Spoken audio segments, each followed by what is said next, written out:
Right Jubilee hills ఉప ఎన్నిక counting హోరాహోరీగా సాగుతోంది. అయితే రెండో రౌండ్ ఫలితాలు ఈసీ అధికారికంగా ప్రకటించింది.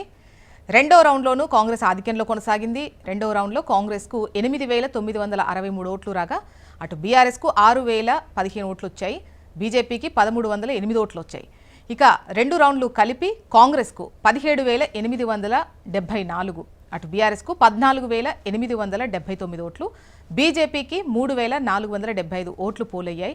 రెండో రౌండ్ తర్వాత కాంగ్రెస్ అభ్యర్థి నవీన్ యాదవ్ 2,995 ఓట్ల ఆధిక్యంలో కొనసాగారు. ఇది ఈసీ రెండో రౌండ్ ముగిసిన తర్వాత ప్రకటించినటువంటి లెక్క. అయితే 4 రౌండ్లు ముగిశాయి. 4 రౌండ్ ముగిసిన తర్వాత కూడా కాంగ్రెస్ లీడ్లో ఉన్నట్టుగా తెలుస్తోంది. ప్రస్తుతం 5వ రౌండ్ కొనసాగుతోంది.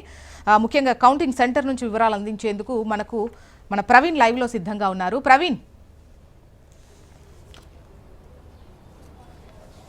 ఇప్పటికీ 4 రౌండ్లు పూర్తయింది. ప్రతి రౌండ్లో కూడా కాంగ్రెస్ ఆధిక్యంలో కూడా కొనసాగుతుందని చెప్పుకోవచ్చు. మొదటి రౌండ్ గమనిస్తే కూడా ఈ మొదటి రౌండ్ మాత్రం షేక్పేటకు సంబంధించిన డివిజన్ ఉంటుంది. షేక్పేటలో కూడా కాంగ్రెస్కి కూడా ఆధిక్యం ఉంటుంది. మొదటి నుంచి కూడా బీఆర్ఎస్ వర్సెస్ కాంగ్రెస్గా కూడా ఆ షేక్పేట డివిజన్లో కూడా రెండు పార్టీల మధ్య పోటీ కూడా నెలకొంది. అక్కడ ప్రచారాలు కూడా అదేవిధంగా పోటాపోటీగా నిర్వహించారు. ఇటు బీఆర్ఎస్ పార్టీ నుంచి వర్కింగ్ ప్రెసిడెంట్ కేటీఆర్ అక్కడ ప్రచారం చేయగా అదే సమయంలో మాత్రం ముఖ్యమంత్రి రేవంత్ రెడ్డి కూడా అదే షేక్పేట డివిజన్కి సంబంధించిన దానిపైన కూడా రోడ్ షో చేశారు. అదే సందర్భంలో మాత్రం ఎవరికి ఆధిక్యం ఉంటుంది అనే దానిపైన కూడా మొదటి నుంచి ఒక ఉత్కంఠ అయితే నెలకొన్న సిచ్యువేషన్ కనిపించింది. అదే సమయంలో మాత్రం మొన్న ఏదైతే పోలింగ్ జరిగిందో పోలింగ్ జరిగిన రోజు కూడా షేక్పేటకు సంబంధించిన మాత్రం షేక్పేటలో కూడా చాలా వరకు కూడా ఇతర ఓట్లు అంటే ఒకరికి సంబంధించిన ఓట్లు మాత్రం ఇతరులు వేశారు, దొంగ ఓట్లు వేశారని చెప్పి దానిపైన కూడా బీఆర్ఎస్ అయితే ఆరోపణలు కూడా చేసిన సిచ్యువేషన్ అయితే కనిపించిందని చెప్పుకోవచ్చు. దాంతోపాటుగా రెండో రౌండ్ గమనిస్తే మొత్తం 2,995 ఆధిక్యంలో కూడా కాంగ్రెస్ పార్టీ అయితే కొనసాగింది. ఈ రెండో రౌండ్కు సంబంధించి కూడా కొన్ని ఓట్లు వెంగళరావు నగర్ ఓట్లు ఉంటాయి. అదేవిధంగా షేక్పేట డివిజన్కి సంబంధించిన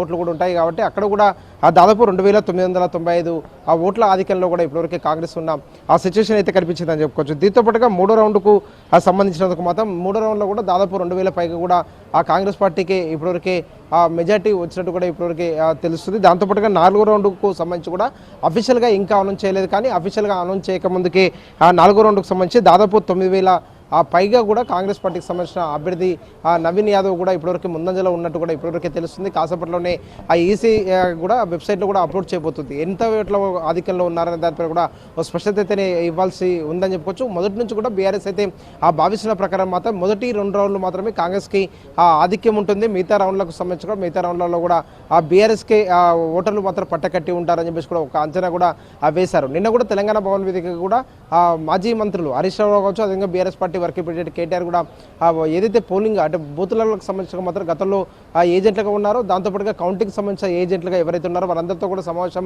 నిర్వహించారు. సమావేశం నిర్వహించిన సమయంలో కూడా మొదటి 2 రౌండ్లో మాత్రం కాంగ్రెస్ పార్టీకి ఆధిక్యం ఉంటుంది. కానీ ఆ తర్వాత వచ్చే ప్రతి రౌండ్లో కూడా బీఆర్ఎస్కే ఆధిక్యం ఉంటుందని చెప్పేసి కూడా చెప్పిన ఆ సిచ్యువేషన్ అయితే కనిపించింది. కానీ ఇక్కడ మనం ఉదయం నుంచి గమనిస్తే కూడా ప్రతి రౌండ్కు సంబంధించి కూడా ప్రతి రౌండ్లో మొదటి 2 మొదటి రౌండ్లో కాంగ్రెస్కి ఆధిక్యం వచ్చింది. అదేవిధంగా సెకండ్ రౌండ్లో కూడా కాంగ్రెస్కి ఆధిక్యంలో ఉంది. మూడో రౌండ్కి వచ్చే వరకు మాత్రం బీఆర్ఎస్కి 211 ఓట్లు కూడా ఆధిక్యంలో కూడా వచ్చింది. కానీ 4th రౌండ్కి వచ్చే వరకు మాత్రం ఆ ఓట్లకు సంబంధించిన వేరియేషన్ కూడా పెరుగుతూ వస్తుంది.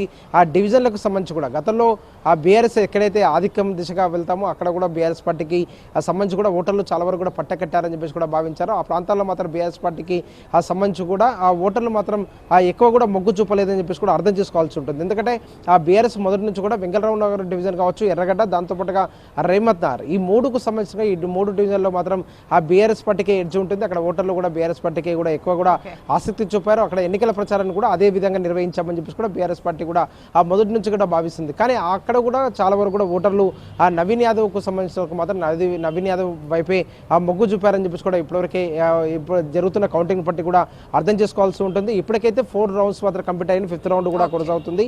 ఇంకా 5 రౌండ్లు ఉన్నాయి కాబట్టి 5 రౌండ్లలో మాత్రం ఆ ఎర్రగడ్డ, వెంగళరావు నగర్, దాంతోపాటుగా సోమాజిగూడ, దీనికి సంబంధించిన రేమత్ నగర్ వీటికి సంబంధించినంత వరకు ఫలితాలు కూడా రావాల్సి ఉంది. కాబట్టి ఈ ఫలితాల్లో మాత్రం బీఆర్ఎస్కు ఏ విధంగా ఓటర్లు మాత్రం ఓటర్కు వినియోగించుకొని మాత్రం పట్టం కడతారు అనే దానిపై కూడా స్పష్టత అయితే రావాల్సి ఉందని చెప్పుకోవచ్చు. దాంతోపాటుగా ఈ డివిజన్లకు సంబంధించి ఈ ఏవైతే మిగతా 4 డివిజన్లలో 4 డివిజన్లో మాత్రం బీఆర్ఎస్ అయితే మొదటి నుంచి కూడా దృష్టి పెట్టింది. కానీ కాంగ్రెస్ అదే టైంలో కూడా అక్కడ కూడా దృష్టి పెట్టింది. ఏదైతే పోలింగ్కు ముందు రోజు నుంచి కూడా కాంగ్రెస్ అక్కడ ప్రచారం నిర్వహించింది జోరుగా కూడా ఆ ప్లేసెస్లో మాత్రం బీఆర్ఎస్కి ఎడ్జ్ ఉంటుందని చెప్పేసి కూడా భావించిన నేపథ్యంలో మాత్రం ఇప్పటికైతే రౌండ్ టు రౌండ్కు సంబంధించి కూడా కాంగ్రెస్ అయితే ఆధిక్యంలో కొనసాగుతుంది. కాబట్టి వచ్చే రౌండ్స్కు సంబంధించి కూడా బీఆర్ఎస్ వైపు ఓటర్లు మొగ్గు చూపారా లేదనే దానిపైన కూడా కాసేపట్లో తెలియబోతుందని చెప్పుకోవచ్చు.